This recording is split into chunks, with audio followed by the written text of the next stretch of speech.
یہ اتفاق سے کشتی کی بات چل نکلی ہے، ڈوبنا اور تیرانا۔ میرے پاس کتاب ہے کرامات امدادیہ، لکھی ہوئی ہے اشرف علی صاحب تھانوی کی، اس کا صفحہ نمبر ہے 14، اس کی کرامت نمبر 1۔ اس کے اندر ہے کہ شیخ محمد نامی ایک شخص تھے جو حاجی امداد اللہ صاحب مہاجر مکی کے مرید تھے۔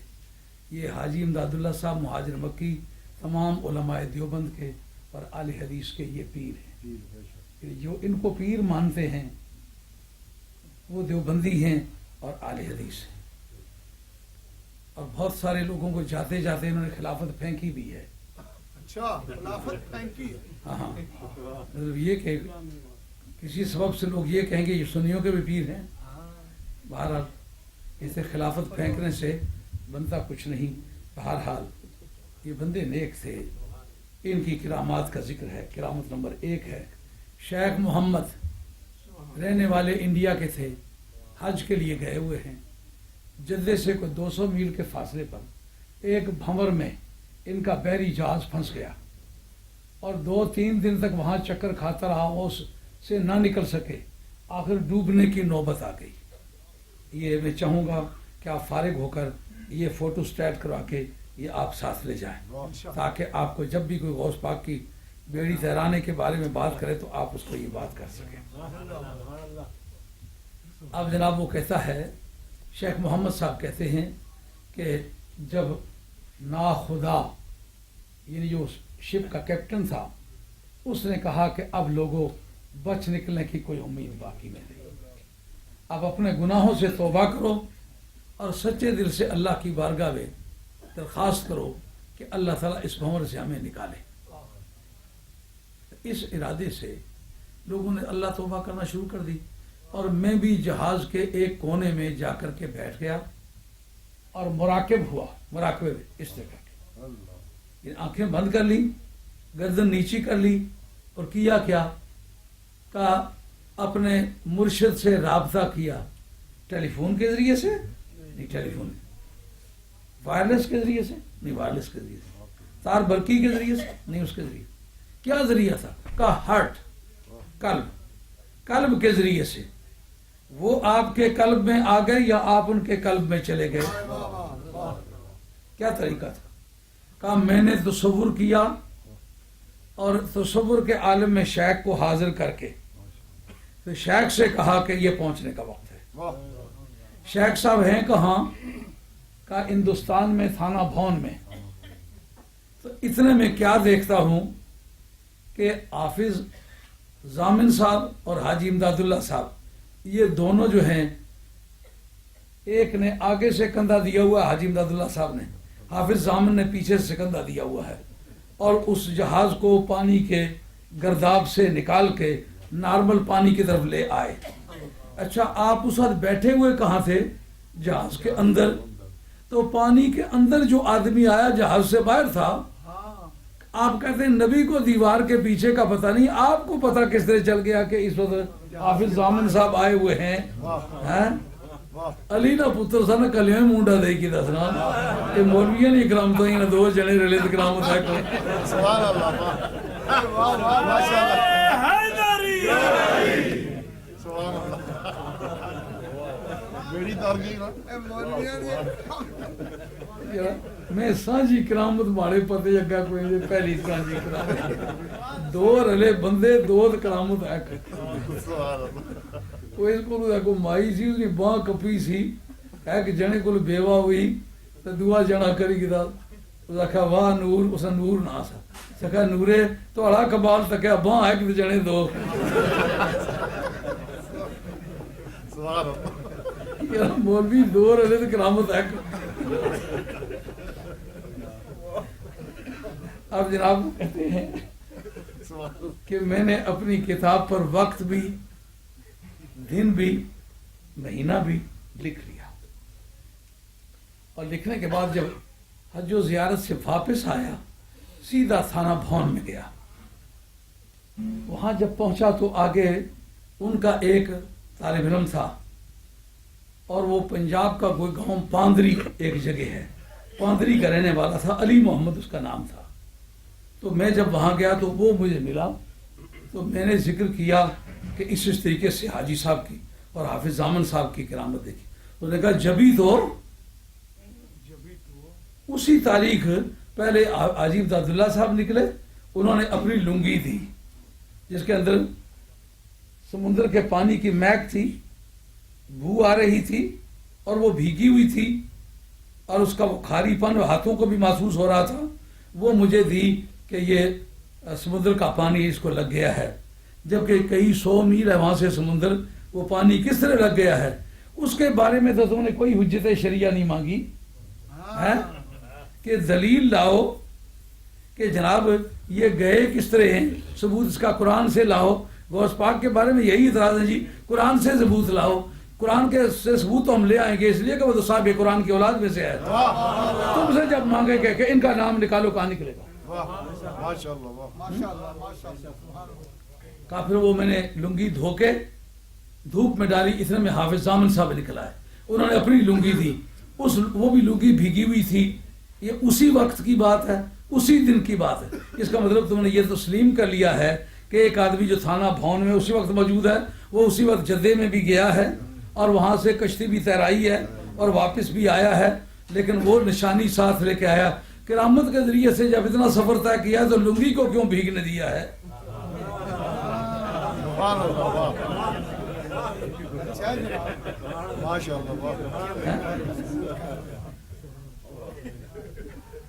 اب تمہارا سرکار بغداد کے کشتی تیرانے پر جو اعتراض ہے، خلاف عادت کا نام ہے نا جی کرامت، اور خلاف عادت اگر ارادے اور عزم سے تعلق ہو اس کا نام ہے تصرف. تصرف کاملین وقت کا کام ہے کہ کسی چیز کے ظاہر کرنے کے لیے وہ اپنے ارادے کو دخل دیتے ہیں، خدا ان کا ارادہ پورا کر دیتا ہے. جیسے آصف بن برقیہ نے کہا کہ نہیں کہا کہ میں لے آؤں گا. کرامت کی 2 مشہور قسمیں ہیں، ایک وہ کرامت ہے کہ صاحب کرامت کو علم ہو یا نہ ہو. علم ہونے کی مثال جیسا جناب مریم کو پتا ہے کہ بغیر موسم کے یہ پھل آئے ہیں. علم نہ ہونے کی مثال قد جعلا ربوں کے تخت کے سریا، اے مریم تجھے تو پتہ نہیں نیچے پانی کی نہریں ہیں، وہ تیری وجہ سے ہیں. سمجھ آئی بات؟ لیکن جس کا علم ہو اس کی پھر 2 قسمیں ہیں. ایک یہ کہ صاحب کرامت کو اس کرامت کے ظاہر کرنے میں، کرامت کے ظاہر کرنے سے پہلے عزم و ارادہ کو دخل ہو، اور ایک وہ ہے دخل نہ ہو. دخل نہ ہو یہ بھی کرامت ہے لیکن نچلے درجے کی، اور کرامت کے اظہار میں ارادے کو دخل ہو اس کا نام ہے تصرف. تصرف ہر آدمی کا کام نہیں ہوتا. آئی بات سمجھنے؟ حضرت سیدہ مریم جب تھی نا بیت المقدس شریف میں، اس وقت ایک بزرگوں نے لکھا ہے جی، حضرت مریم جو تھی نا وہاں جب تھی بیت المقدس شریف میں تو بغیر ان کی کوشش کے پھل ملتے تھے. اب جس وقت کہ آپ کے گھر بیٹا ہو گیا تو بیٹا ہونے کے بعد پھر بیٹے کی محبت بھی پیدا ہو گئی تو اللہ تعالیٰ کو گراں گزرا، اللہ تعالیٰ نے ان کو ڈیگریڈ کر دیا. کہا پہلے جو پھل تھے اس میں تمہیں محنت نہیں کرنی پڑتی تھی، بغیر محنت کے ہم مہیا کرتے تھے. اب تم حزی الیک بجذع النخلۃ تساقط علیک رطبا جنیا، اب کھجور کے ٹھنٹوں کو پکڑ کے ہلا تو کھا، ہلائے گی تو کھائے گی. پہلے ہم دیتے رہے کیونکہ ہمارے سوا محبت کسی کے ساتھ تھی نہیں، اب تم ہلاؤ گے تو کھاؤ گے کیونکہ غیروں سے محبت بھی شروع کر دی ہے. اتفاق سے وہ بزرگ تشریف فرما تھے جنہوں نے یہ لکھا ہوا تھا، اللہ دے اور بندہ سہے. میں نے کہا کتنا موذیانہ جملہ لکھا ہے. یہ فضلہ ہے ابو بکر اندلسی کا جو داؤد ظاہری کا پیروکار ہے اور وہ خارجی ہے، مذہب ناصبی ہے. اس نے حضرت امام حسین کے بارے میں لکھا امام حسین باغی ہے اور یزید خلیفۃ المسلمین ہے. یہ ان کے عقیدے کی بات کہی ہے، وگرنہ مجھے یہ سوچ کے بتلاؤ کہ جس وقت جناب سیدہ مریم ہیں اس جگہ بیت المقدس شریف میں ان کو بغیر ہلانے کے پھل کیوں ملتے ہیں؟ اس لیے کہ صالحہ ہیں، ایک نبی کی نگرانی میں ہیں، پاک باز ہیں، اس لیے بغیر موسم کے ملتے ہیں. موسم کے اندر بغیر کوشش کے ملتے پھر بھی کرامت ہوتی. موسم بھی نہیں ہے، کوشش بھی نہیں ہے، پھر بھی مل رہے ہیں کیونکہ بندی صالحہ ہے اور نگران اس کا ایک نبی ہے. لیکن جس وقت بچے کو جنم دیا تو رب نے کہا اب تو ہلا تو کھا. اس کا یہ نتیجہ نکالنا کہ ان روزگار نے ڈیگریڈ کر دیا, ان کا مرتبہ گرا دیا, ان کا رینک ڈاؤن کر دیا, یہ بدعقیدہ لوگوں کی سوچ ہے. مجھے یہ سوچ کے ایک مرتبہ بتلانا پڑے گا کہ کیا نبی کی محبت وجہ زوال مرتبہ ہو سکتی ہے کیا؟ نہیں ہو سکتی. واہ واہ سبحان اللہ سبحان اللہ. حضرت عیسیٰ علیہ السلام اللہ کے نبی ہوں اور ان کی محبت وجہ زوال مرتبہ ہو؟ نہیں, یہ بات غلط ہے. رب کریم نے یہ بتانا چاہا آگے ایک نبی کا وسیلہ تھا, اب دو نبی کے وسیلے بن گئے. پہلے ایک نبی سے محبت کرتی تھی, اب دو نبیوں سے تیری محبت ہے. آج کے بعد تجھے یہ اختیار دیتے ہیں, آگے جب ہماری مرضی آئے تو ہم دیتے تھے نا, اب پھل تیری مرضی پر چھوڑتے ہیں, جب تو ہلائے گی تو کر.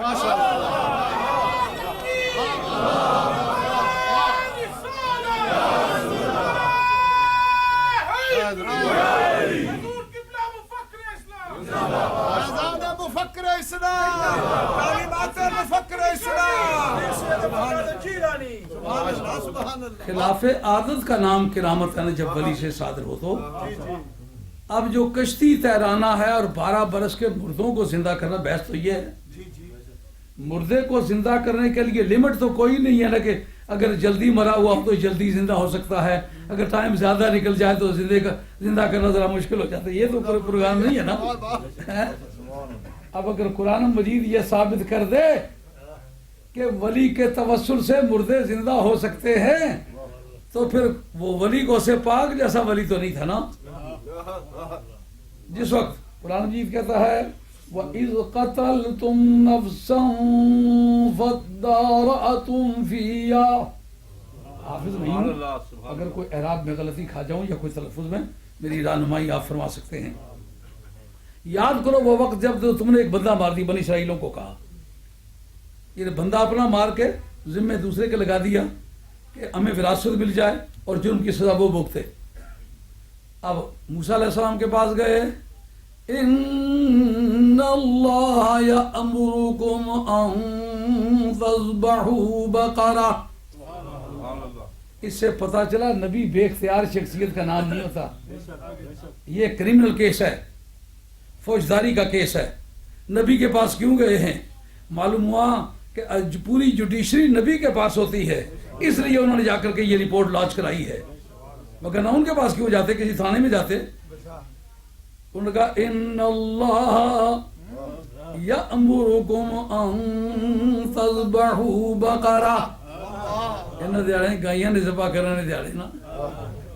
رب آگا وہ کوئی بیڑے بیڑی نے چھری گاٹے میں چھری رکھو جو جان چھڑ کے گائے ذبح کرو. گائے کی تفصیلات پوچھنے لگے, جو تفصیلات پوچھنے جاؤ تو قیدیں بڑھ دی جاتی ہیں.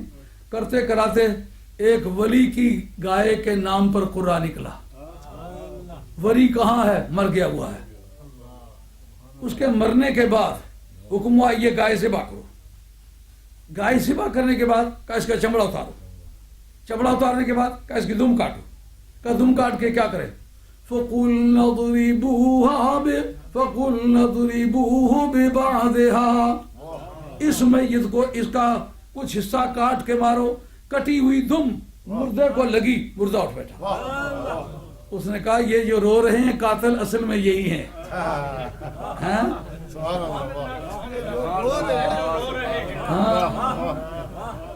یہ جو رو رہے ہیں اصل میں قاتل میرے یہی ہیں. مدینہ طیبہ والی سرکار قیامت کے میدان میں جب تمہارا حساب لیں گے تو کہیں گے کہ ہندوؤں اور سکھوں اور دوسرے بھائی بہنوں کی حوصلہ افزائی کرنے والے تم ہو. تمہارے مدرسے دیکھ کر میں دھوکہ نہیں کھاتا. نعرہ تکبیر, نعرہ رسالت, جناب پیر سید زاہد حسین صاحب. سبحان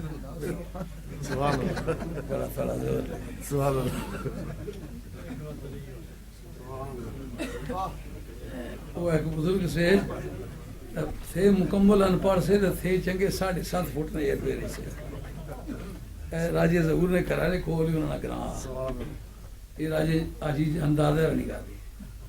بڑا نعرہ مار لگے پیر سید عبدالقادر پیر سید حسین شاہ پانچ ٹاچا.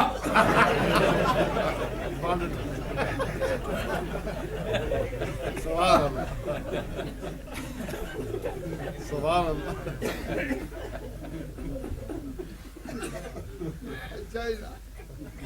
عرض ہے جب سوال اٹھا کہ ولی مردہ زندہ کر سکتا ہے کہ نہیں، اس کے جواب میں قرآن نے کیا جواب دیا؟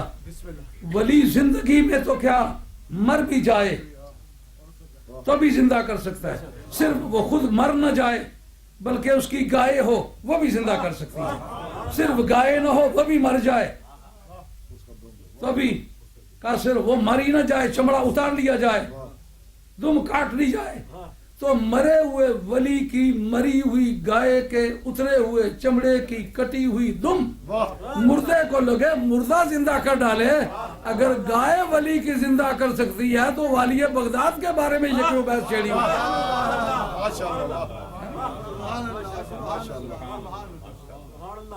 اب آپ حضرات کی خدمت عالیہ میں 5 منٹ کے 2 لیکچر ہیں، ایک مولانا سید انور حسین شاہ صاحب کاظمی مشہدی مدد العلی اور ایک مولانا عبد اللطیف صاحب قادری جو سابقہ توحیدی،